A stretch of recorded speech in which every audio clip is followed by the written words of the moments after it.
principale, elle conduit une Nopro GT300.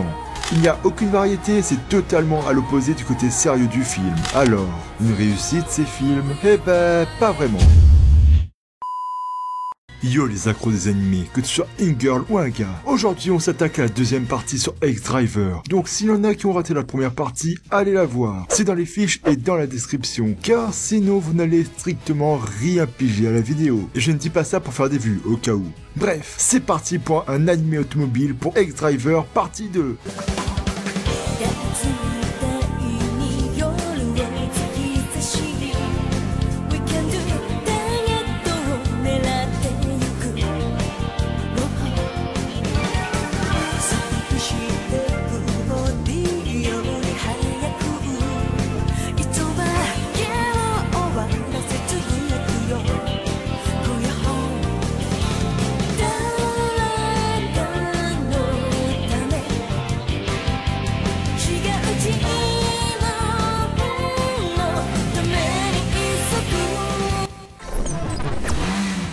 Ex-Driver Nina Andrei Danger Zone.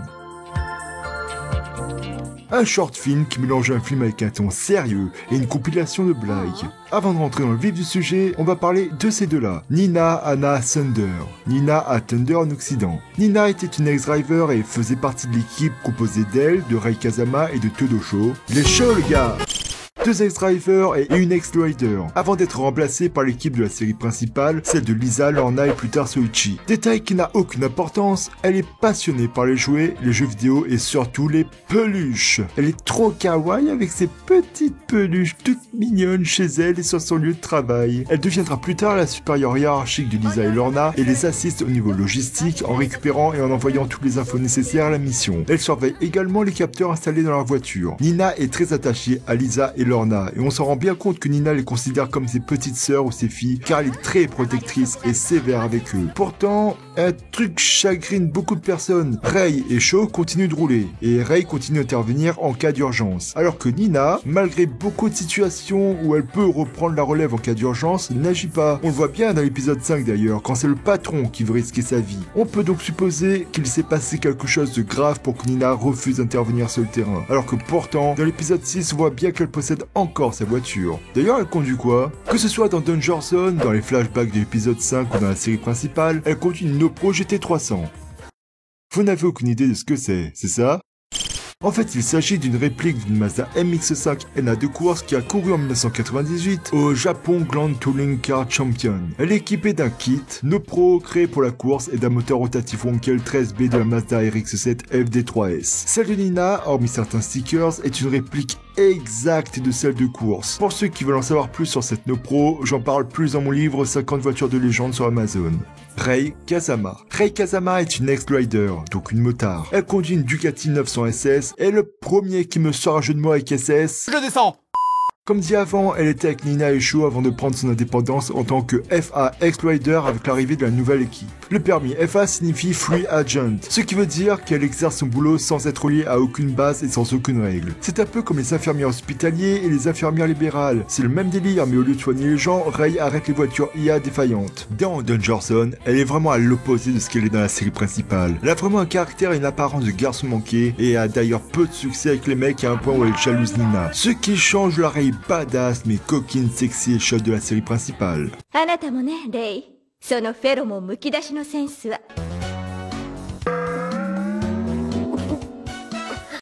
Thomas. Thomas est le scientifique des ex-drivers à Los Angeles. Il est chargé d'examiner les preuves que rapporte l'équipe et de s'occuper des opérations de surveillance électronique. Il est le scientifique en électronique du groupe. Brillant dans son domaine, il est égocentrique et se considère comme un génie. Munakata Kei. Pour ce qui est du directeur, il a été présenté dans la première partie, donc on va en rester là, sachant que le Kei Munakata n'a aucune différence entre la série et Ex-Driver Danger Zone, hormis ses lunettes. L'histoire du short film Ex-Driver Nina Andrei Danger Zone se situe quelques années avant que Lisa et Lorna ne fassent partie de l'organisation Ex-Driver et a lieu à Los Angeles cette fois. Alors, rien ne te dit que l'histoire se passe aux États-Unis. La seule chose qui te fait comprendre que tu es à Los Angeles est ce pont. Le pont Vincent Thomas. C'est tout. Parce que quand tu vois le film, tu te crois encore au Japon. Par rapport à la trame narrative de la série principale, Nina and Ray Danger Zone se situe entre les événements des flashbacks de l'épisode 5 et la trame principale. À ce moment-là, Nina travaille encore sur le terrain et était une des principaux pilotes de l'équipe X-Driver du Japon avant d'être remplacée par Lisa et Lorna. Ray, dans ce short film, devient la copilote de Nina au lieu de conduire sa moto. Maintenant, le scénar. Les deux nouvelles protagonistes sont appelées pour une mission de voiture intelligente artificielle folle qui déglingue toutes les voitures IA. Mais problème, elle paraît être invisible et les X-Drivers essaient de la neutraliser depuis quelques temps déjà. Nina et Ray retrouvent cette voiture et se rendent alors compte que la voiture en question est une voiture RC, une voiture radiocommandée, qui est une parfaite copie de leur Renault Pro. Mieux encore, la poupée qui est à l'intérieur de la voiture RC est une poupée à l'effigie de Nina. Elles se rendent alors compte que celui qui est derrière tout ça, en apparence parce que je refuse de vous spoiler le film, est un obsédé sexuel. Vous avez une amende d'un crédit pour infraction au code de moralité du langage. Je t'emmerde. Un très haut level d'obstination qui a installé des caméras partout à Los Angeles, dans les rues, dans les restaurants et dans l'appartement de Nina elle-même juste pour la mater en permanence. Le but de Nina et Ray est de retrouver cet obsédé et de neutraliser toutes ces voitures RC. Mais la tâche sera bien plus compliquée et dangereuse que prévu. Flingue sur la tempe, attentat à la bombe, voiture piégée. Très clairement, ce short film, comme le film d'ailleurs, est bien plus mature que la série. X-Driver, le film.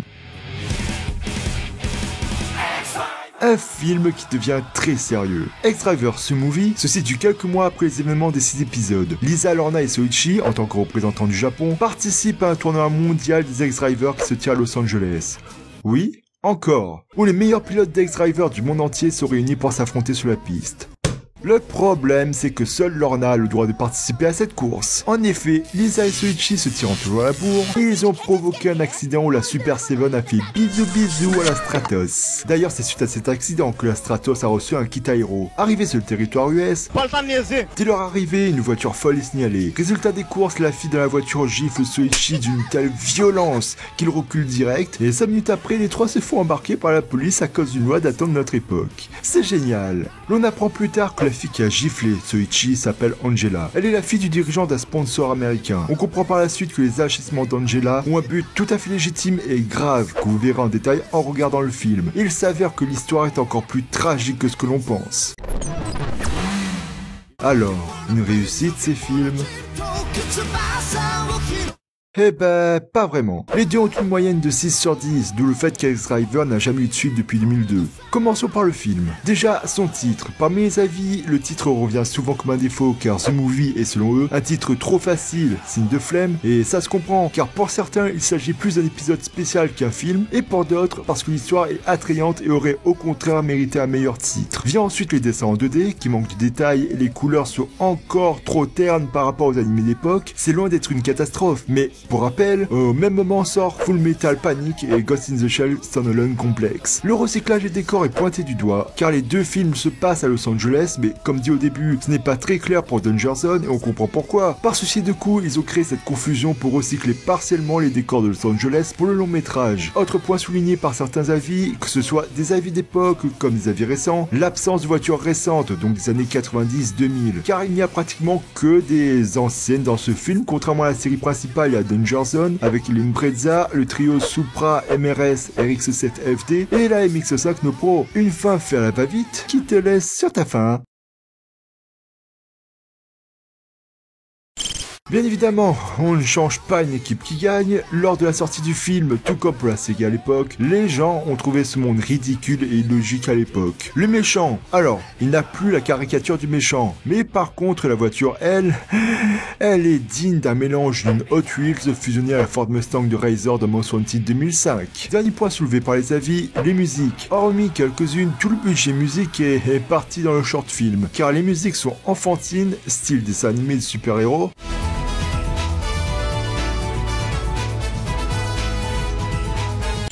Il n'y a aucune variété, c'est totalement à l'opposé du côté sérieux du film. Après le film spécifiquement, je vais parler des points communs aux deux films à la fin. A quand même eu une note moyenne, donc il y a des bons points. Ce qui est souvent félicité dans les avis, c'est le scénario, bien mieux travaillé et moins répétitif que les 3 premiers épisodes de la série, avec en prime l'absence de clichés de méchants. Les méchants.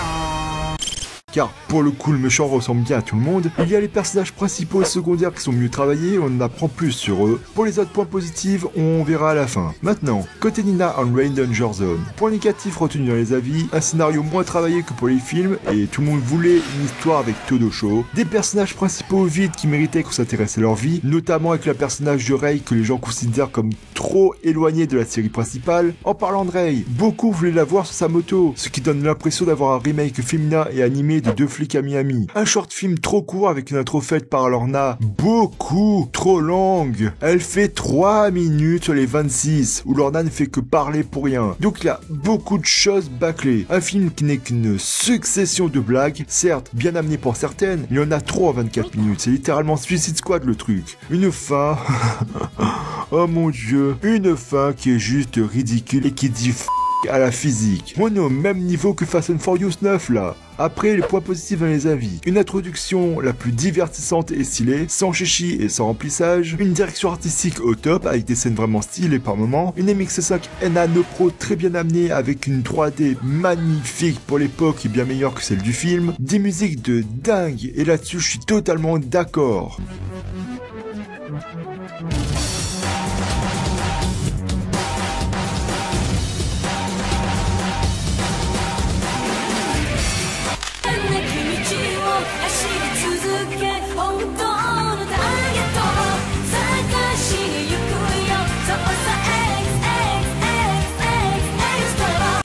Malgré l'avalanche de blagues, les animations exagérées mentionnées dans la première vidéo sur X-Driver sont toujours là et sont vraiment drôles par moments. Le fait que ce film dénonce le harcèlement envers les femmes en utilisant justement ce film comme support, et ça, c'est quelque chose qui est totalement censuré aujourd'hui par la façon dont c'est amené. Globalement, pour les deux œuvres, qu'est-ce qu'on retient de positif? Les deux films sont plus adultes et matures, avec une réelle sensation de danger et de mort, notamment avec l'apparition de vraies armes, mais également l'apparition d'attentats au feu et à la bombe, etc. Cette présence du danger n'a été vue qu'une seule fois dans la série principale, et c'est l'épisode 5 avec Lisa. Les voitures sont enfin animées en 3D.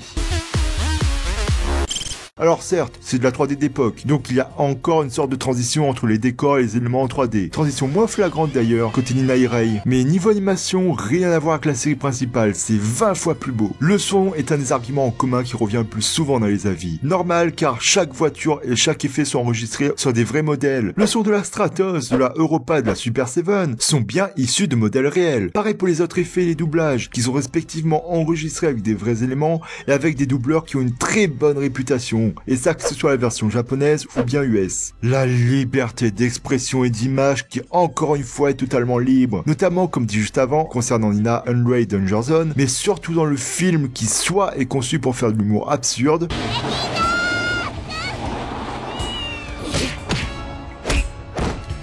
et tu comprends direct que c'est de l'humour, soit sert à faire passer un message. Le passage au 16/9, vraiment, il y a un écart énorme entre ce short et le film et la série principale sortie en 2000. La raison elle est évidente, la série principale c'était uniquement pour la télévision qui était au format 4:3 à l'époque. Alors que le short film et le film ont été prévus pour être projetés au cinéma, et aussi car en 2002, les écrans au format 16/9 commencent à se démocratiser.